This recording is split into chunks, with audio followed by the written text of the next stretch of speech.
Hello दोस्तों, नमस्कार। आप सभी का स्वागत है इस वीडियो में।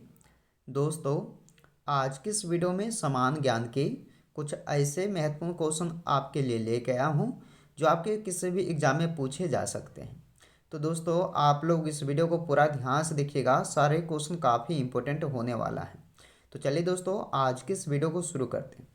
पहला क्वेश्चन है, आनंद मठ के लेखक कौन है? Very very important question. अगर दोस्तों किसी भी क्वेश्चन का आंसर आपको पहले से पता होगा, कमेंट में शेयर कीजिएगा आंसर। आनंद मठ के लेखक कौन है? ऑप्शन ए सही जवाब हो जाएगा, बंकिम चंद्र चट्टोपाध्याय, जिन्होंने आनंद मठ को लिखे हैं। आगे बढ़ते हैं। भारतीय संविधान सभा के अध्यक्ष कौन थे? भारतीय संविधान सभा के अध्यक्ष कौन थे? आंसर हो जाएगा doctor Rajendra Prasad ji, option D. Doctor Rajendra Prasad ji जो थे, ये भारतीय संविधान सभा के अध्यक्ष हैं। अगला क्वेश्चन, विश्व का सबसे ऊंचा पर्वत कौन सा है? सबसे ऊंचा पर्वत पूछा गया है विश्व का, तो ये हो जाएगा माउंट एवरेस्ट, यानी कि इस क्वेश्चन का बी राइट आंसर हो जाएगा। आगे बढ़ते हैं। गंगा नदी का उद्गम स्थल कहाँ है? तो गंगा नदी का उद्गम स्थल हो जाएगा गंगोत्री। ऑप्शन नंबर ए सही जवाब है, गंगोत्री। 5 नंबर क्वेश्चन, विश्व का सबसे बड़ा रेगिस्तान कौन सा है? तो अंटार्कटिका, ये जो है विश्व का सबसे बड़ा रेगिस्तान है। ऑप्शन नंबर डी आपके लिए सही हो जाएगा। गौतम बुद्ध ने अपना प्रथम उपदेश कहाँ दिया था? ये आपके लिए काफ़ी इंपॉर्टेंट क्वेश्चन है दोस्तों, याद रखिएगा जरूर कि गौतम बुद्ध ने अपना प्रथम उपदेश दिए थे सारनाथ में। सही जवाब क्या हो जाएगा इसका? डी हो जाएगा, सारनाथ में प्रथम उपदेश दिए थे गौतम बुद्ध ने। राष्ट्रीय विज्ञान दिवस कब मनाया जाता है? तो राष्ट्रीय विज्ञान दिवस ये मनाया जाता है कब? 28 फरवरी को। ये एग्जाम में बार बार पूछा जाता है, इस क्वेश्चन को आप लोग जरूर रट लीजिएगा। जैनियों के पहले तीर्थकर कौन थे? जैनियों के पहले तीर्थकर ऋषभदेव थे। ऋषभदेव, जो कि ऑप्शन ए आपके लिए आंसर हो जाएगा। दोस्तों, सारे क्वेश्चन ध्यान से देखिएगा, कई बार एग्जाम में आ चुका है। और वीडियो पसंद आए दोस्तों तो दोस्तों के यहाँ जरूर शेयर कीजिएगा। 9 नंबर क्वेश्चन, नालंदा विश्वविद्यालय के स्थापना का युग है? कौन सा युग है नालंदा विश्वविद्यालय के स्थापना का युग? तो ये हो जाएगा गुप्त युग। चलिए आंसर कीजिएगा आप सब, ऑप्शन बी। आगे बढ़ते हैं। गुप्त राजा जिसने विक्रमादित्य की पदवी ग्रहण की थी, तो बताइए गुप्त राजा जिसने जो है विक्रमादित्य की पदवी ग्रहण की थी वो कौन था? तो वो गुप्त राजा चंद्रगुप्त द्वितीय थे, यानी कि इस क्वेश्चन का आंसर क्या हो जाएगा? डी हो जाएगा सही। आगे बढ़ते हैं। कामाख्या मंदिर भारत के किस आधुनिक राज्य में है? तो देखिए कामाख्या मंदिर जो है भारत के असम आधुनिक राज्य में, यानी कि असम राज्य में हो जाएगा। ऑप्शन नंबर ए सही जवाब होगा। आगे बढ़ते हैं। इसमें पूछा गया है कि भारतीय अंतरिक्ष कार्यक्रम का जनक किसे माना जाता है? भारतीय अंतरिक्ष कार्यक्रम का जनक किसे माना जाता है? डॉक्टर विक्रम साराभाई जी को। तो इस क्वेश्चन का डी राइट आंसर हो जाएगा दोस्तों। डॉक्टर विक्रम साराभाई को जो है भारतीय अंतरिक्ष कार्यक्रम का जनक कहा जाता है। चलिए, भारत के किस शहर में इसरो का मुख्यालय है? इसरो का मुख्यालय ये बेंगलुरु में है। ये भी क्वेश्चन आपके लिए इंपॉर्टेंट हो जाएगा दोस्तों, याद रखिएगा कि भारत के बेंगलुरु शहर में इसरो का मुख्यालय है। किसका दोस्तों? इसरो का, याद रखिएगा इसरो का। आगे बढ़ते हैं। भारत रत्न सर्वप्रथम किस खिलाड़ी को प्रदान किया गया था? तो याद रखिएगा सचिन तेंदुलकर को, यानी कि सही जवाब ऑप्शन सी हो जाएगा।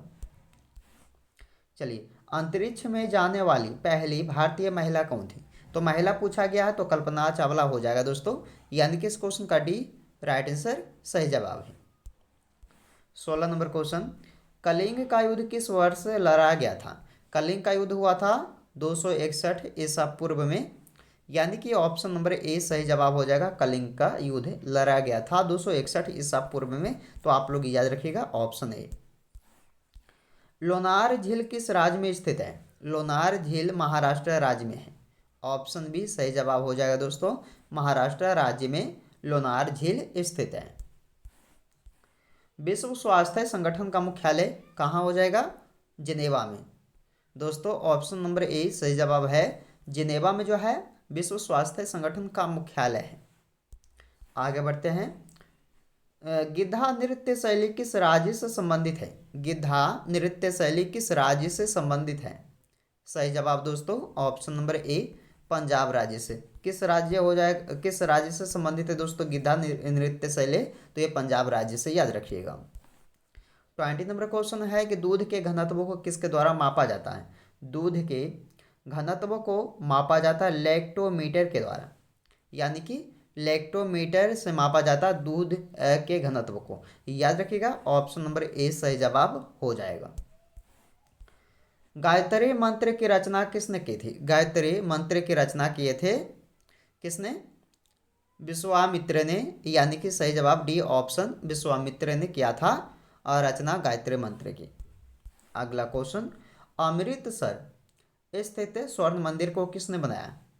तो अमृतसर में स्थित है दोस्तों स्वर्ण मंदिर, जिसको गुरु अर्जुन देव ने बनाया था, यानी कि गुरु अर्जुन देव ने बनाया था अमृतसर स्थित स्वर्ण मंदिर को।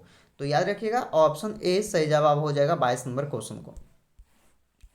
किस ग्रह को शाम का तारा? शुक्र ग्रह। ये भी क्वेश्चन काफ़ी बार आता है एग्जाम में, तो याद रखिएगा शुक्र ग्रह को चमकीला ग्रह भी कहा जाता है, भोर का तारा भी कहा जाता है दोस्तों, और शाम का तारा भी। याद रखिएगा सारे क्वेश्चन इसमें बनते हैं, तो इस क्वेश्चन का आंसर क्या हो जाएगा? ऑप्शन ए हो जाएगा। चलिए, विश्व पर्यावरण दिवस कब मनाया जाता है? विश्व पर्यावरण दिवस जो है 5 जून को मनाया जाता है, यानी कि 5 जून को। 5 जून को मनाया जाता है क्या दोस्तों? तो विश्व पर्यावरण दिवस। आगे बढ़ते हैं। विश्व बैंक का मुख्यालय कहाँ पर है? तो विश्व बैंक का मुख्यालय हो जाएगा दोस्तों वाशिंगटन में। वाशिंगटन, यानी कि ऑप्शन सी। जागोई नृत्य किस राज्य का नृत्य रूप है? जागोई नृत्य किस राज्य का नृत्य रूप है? मणिपुर राज्य का। ऑप्शन ए सही जवाब, मणिपुर राज्य का यह जागोई नृत्य है। तो याद रखिएगा मणिपुर राज्य का। एशिया महाद्वीप की सबसे लंबी नदी बताइए कौन सा हो जाएगा? एशिया महाद्वीप की सबसे लंबी नदी पूछा गया है यांगत्जी नदी। यांगत्जी नदी जो है ये एशिया महाद्वीप की सबसे लंबी नदी है। आगे बढ़ते हैं। निम्नलिखित में से कौन सा वेद सबसे पुराना है? सबसे पुराना वेद ऋग्वेद है। ऋग्वेद को माना गया है दोस्तों सबसे पुराना वेद, तो इस क्वेश्चन का सी सही जवाब हो जाएगा। आगे बढ़ते हैं। इसमें पूछा गया आपसे कि निम्नलिखित में से किसने न्यूट्रॉन की खोज किए थे? तो न्यूट्रॉन की खोज जो है किसने की थी? तो बताइएगा जे चैडविक ने। ऑप्शन ए हो जाएगा जे चैडविक ने। भारत का सबसे लंबा बांध कौन सा है? सबसे लंबा बांध पूछा गया है भारत का हीराकुंड बांध हो जाएगा। ये भी एग्जाम्स की दृष्टि से जो है काफ़ी इंपोर्टेंट क्वेश्चन हो जाएगा। तो हीराकुंड बांध सबसे लंबा बांध है भारत का। मानव शरीर का कौन सा अंग इंसुलिन बनाता है?